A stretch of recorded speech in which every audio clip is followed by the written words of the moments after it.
Hare Krishna, and we are back with the Shravanam Diaries podcast, continuing to read The Perfection of Yoga by His Divine Grace Srila A.C. Bhaktivedanta Swami Prabhupada, page number 47, chapter number 7, Yoga as Reestablishing Relations with Krishna. We have heard many times of the yoga system. The yoga system is approved by Bhagavad Gita, but the yoga system in Bhagavad Gita is especially meant for purification. The aim is threefold: to control the senses, to purify activities, and to link oneself to Krishna in a reciprocal relationship. The absolute truth is realized in three stages: impersonal Brahman, localized Paramatma, Supersoul, and ultimately Bhagavan, the Supreme Personality of Godhead.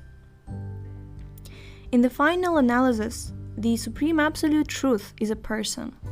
Simultaneously, he is the all-pervading Supersoul within the hearts of all living entities, and within the core of all atoms. And he is the Brahma Jyoti, or the effulgence of spiritual light as well. Bhagavan Sri Krishna is full of all opulence as the Supreme Personality of Godhead, but at the same time he is full of all renunciation. In the material world, we find that one who has much opulence is not very much inclined to give it up. But Krishna is not like that. He can renounce everything and remain complete in himself. When we read or study Bhagavad Gita under a bona fide spiritual master, we should not think that the spiritual master is presenting his own opinions. It is not he who is speaking. He is just an instrument. The real speaker is the Supreme Personality of Godhead, who is both within and without. At the beginning of his discourse on the yoga system, in the 6th chapter of Bhagavad Gita, Sri Krishna says, Anashrishtah karma phalam karyam karma karotiyah sa sannyasi cha yogi cha na niragnir na chakriyah. Quote, one who is unattached to the fruits of his work and who works as he is obliged is in the renounced order of life, and he is the true mystic, not he who lights no fire and performs no work. Unquote, Bhagavad Gita 6.1. Everyone is working and executing some result. One may ask, what is the purpose of working if no result is expected? A remuneration or salary is always demanded by the worker. But here Krishna indicates that one who can work out of a sense of duty alone, not expecting the results of his activities. If one works in this way, then he is actually a sannyasi. He is in the renounced order of life. According to Vedic culture, there are 4 stages of life: brahmachari, grihastha, vanaprastha, and sannyasi. Brahmachari is student life, devoted to training in spiritual understanding. Grihastha life is married householder life. Then, upon reaching the approximate age of 50, one may take the vanaprastha order. That is, he leaves his home and children and travels with his wife to holy places of pilgrimage. Finally, he gives up both wife and children and remains alone to cultivate Krishna consciousness, and that stage is called sannyasa, or the renounced order of life. Yet Krishna indicates that for a sannyasi, renunciation is not all. In addition, there must be some duty. What then is the duty for a sannyasi, for one who has renounced family life and no longer has material obligations? His duty is a most responsible one. It is to work for Krishna. Moreover, this is the real duty for everyone in all stages of life. In everyone's life, there are 2 duties.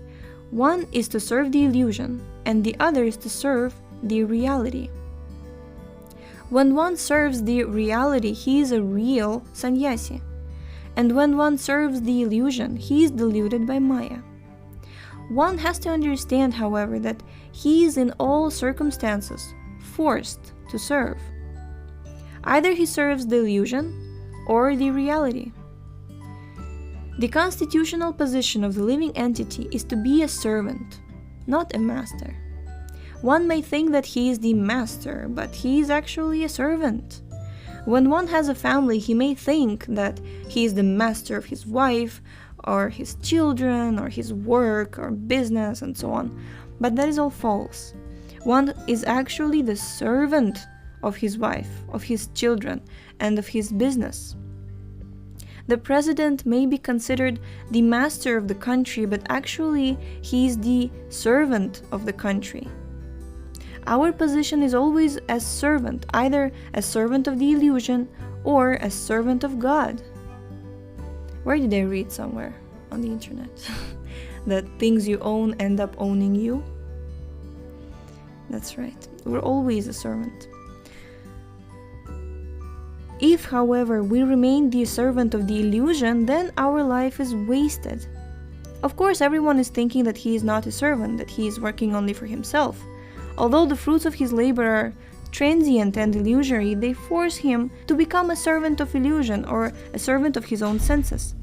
But when one awakens to his transcendental senses and actually becomes situated in knowledge, he then becomes a servant of the reality.